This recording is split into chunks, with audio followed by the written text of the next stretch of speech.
Do you have a dream that you think will make you happy? A dream of moving abroad, having a career, or finding a partner? For me, the dream was studying and working in Germany. It was financially inaccessible to me, but it happened. I got a top scholarship that covered all of my living expenses and moved to Germany to do my master's. After my master's, I went for the dream job. I sent one single application and boom, I got it. It seemed like I had made it, like I was exactly where I was supposed to be, on the right path.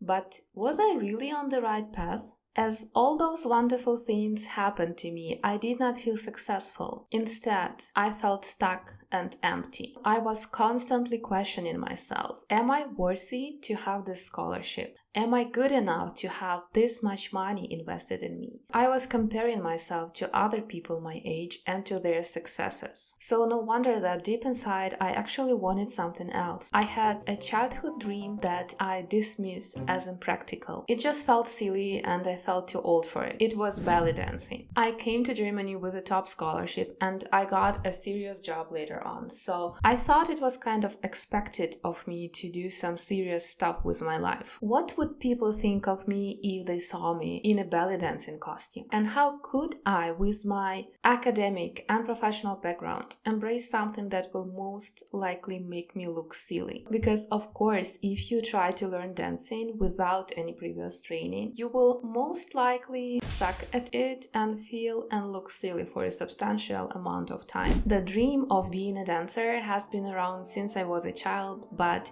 growing up in Ukraine, it was just not something that my family could afford. Now that I was financially independent and living in Germany, it was something that I could afford. But once I started negotiating it with myself, I realized that I had a big ego that was holding me back, an ego that was telling me that someone my age with my background was supposed to have life figured out already. It was telling me that I had to build a career, hustle, and succeed in everything that I do. I cannot afford to fail or look clumsy. I have to be a superstar in everything and preferably from the very beginning. So I was incredibly scared of starting dancing and I was constantly sabotaging this idea to avoid the feeling that I was not as talented or as special as I might have thought about myself. After a couple of years in Germany, I started to notice a shift in my mindset. There was suddenly less pressure to always look and be your best. I remember seeing my German classmates show up to university in their pajamas completely unbothered, or getting to know a 70-year-old grandma who was taking tango classes and had just met her new boyfriend. This aspect of German culture felt refreshing. The vibe here seemed more chilled and accepting to me personally. And honestly, that's something that I'm really grateful to Germany for, because I started to relax as well. It just became clear to me that there's no need to be put together all the time. After the pandemic, it also became clear that many things can work online, including the dance classes. It was easy to try something new from the comfort of my own home, so I started taking my first belly dance lessons, which of course were a disaster and I failed and freaked out many times.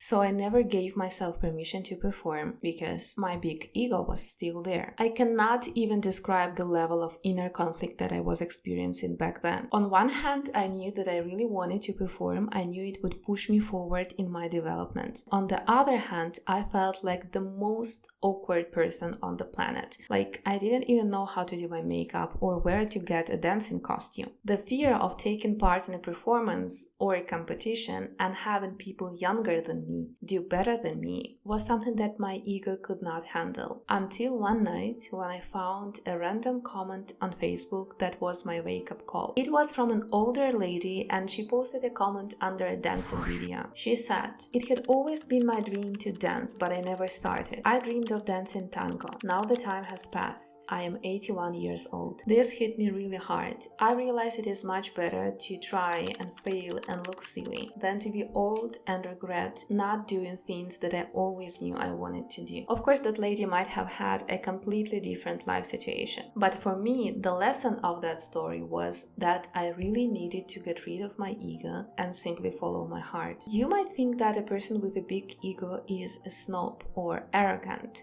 And it can be true. But above all, ego is something that doesn't allow you to fail. It tells you, don't look like an idiot in front of others. We all talk about how we should follow the things that make us happy and ignore what others think. But somehow we still have fears, and somehow we still care about what others think, consciously or unconsciously. So that's where your rational mind jumps in with hundreds of excuses telling you why you shouldn't go after what you really want. Your rational mind can really numb your true passion. This video is not going to end in a stereotypical success story. I haven't become the best belly dancer in the world, but I definitely became happier because I followed my heart. I started to dance, I started to perform, and I fulfilled my childhood dream at the age of 30. So I realized one thing: doing something new will always kick your ass. Whether it's learning German, navigating life in a new country, switching careers, or learning how to dance. Even just figuring out what is the next step for you in life. All of this is a learning process that is eventually going to kick your ass. And you especially realize it if you ever tried learning a foreign language. I made trillions mistakes when I was trying to learn German and navigate my life in Germany. I made trillions mistakes when I was trying to master dance moves, and I looked pretty silly. But I could only have some success due to those precious mistakes that I made. It's easy to sit back, avoid failure, and wait for the right time. But the truth is, there's never the right time. You will never be younger than you are now. So if you have an idea, no matter how silly or crazy it seems, ignore your ego and go for it. That idea is calling you for a reason, and following it might be the only real way for you to live a happy and aligned life.